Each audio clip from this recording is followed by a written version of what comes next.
In this Senate hearing, Representative Thomas Massie delivers a pointed critique of America's budgetary process, exposing what he calls the Uniparty problem, where both Republicans and Democrats contribute to out-of-control spending rather than enforcing fiscal discipline. Massie starts by breaking down decades of omnibus bills and unbalanced budgets, pointing out that the overwhelming majorities approving these bills, sometimes exceeding 90%, demonstrate that the system is fundamentally flawed. Objection. Other opening statements. All other opening statements will be included in the record. Who seeks recognition? Move to strike the last word. Gentleman from Kentucky is recognized. You know, I'm all for balancing the budget, but I hate to tell Mr. Biggs this isn't going to work. The threshold for spending out of balance is 2/3. And let me just go through. 2/3 is not a high enough threshold. That's 67%. Let me go through some of the omnibus bills and the percentages by which they passed the House and the Senate. In 2016, an unbalanced budget passed by 73% in the House. In 2017, an unbalanced budget passed by 71% in the House. In 2018, an unbalanced budget passed with 83% of the vote in the Senate. In 2019, 69% of the House voted for an unbalanced budget. In 2020, 68% of the House voted for an unbalanced budget. In 2021, 68% of the Senate voted for an unbalanced budget. In 2022, 68% of the Senate voted for an unbalanced budget.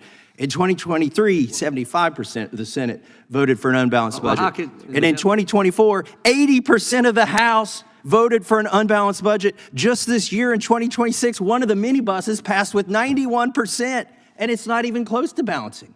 So what would a 2/3 threshold do to stop this body or the other body from spending us into oblivion like we've been doing since 2016?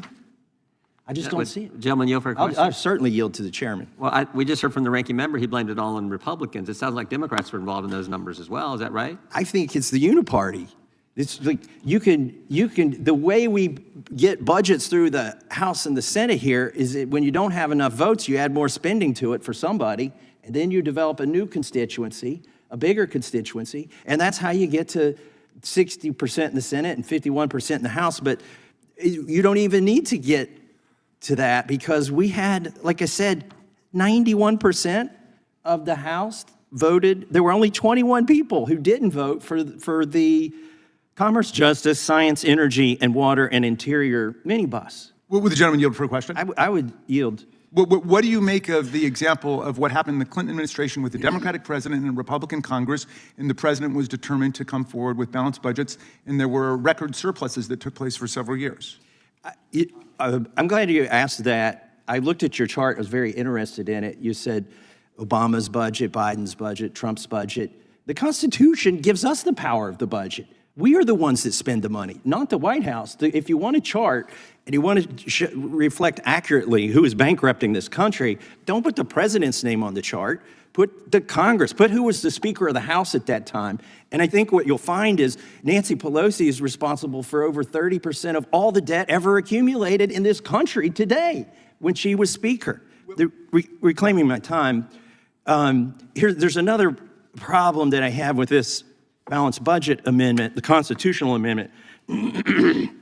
For any year in which there's a declaration of war, it doesn't apply. Oh my gosh, we'll be declaring war on Madagascar or some poor country people can't find on the map after we pass the rules and elect a speaker. It'll be the third vote of every session of Congress to declare war so we can get that little formality out of the way and start spending as much as we want. So that's a problem. I think the answer might be actually in the way that constitutional amendments are passed. You need, what, 3/4 of the states to agree?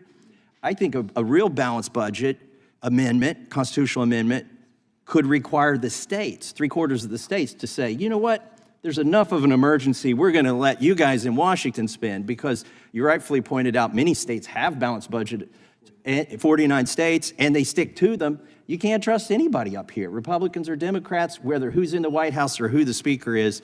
So, I applaud the effort, and I know this thing is super popular, but if you're at home listening, just remember, every year we already pass a budget by more than 2/3. And when I say budget, I'm talking about an omnibus bill. It's not really a budget, it's just wanton spending and everything in one giant bill. It's always like a CR or an omnibus, like the one we're gonna vote on tomorrow. It's got half of all of government in it. And these things pass with 2/3 votes anyway, so I don't think the threshold's high enough. And with that, I yield back. Gentleman yields back. Gentlelady from Washington's recognized. Gentleman from New York is recognized.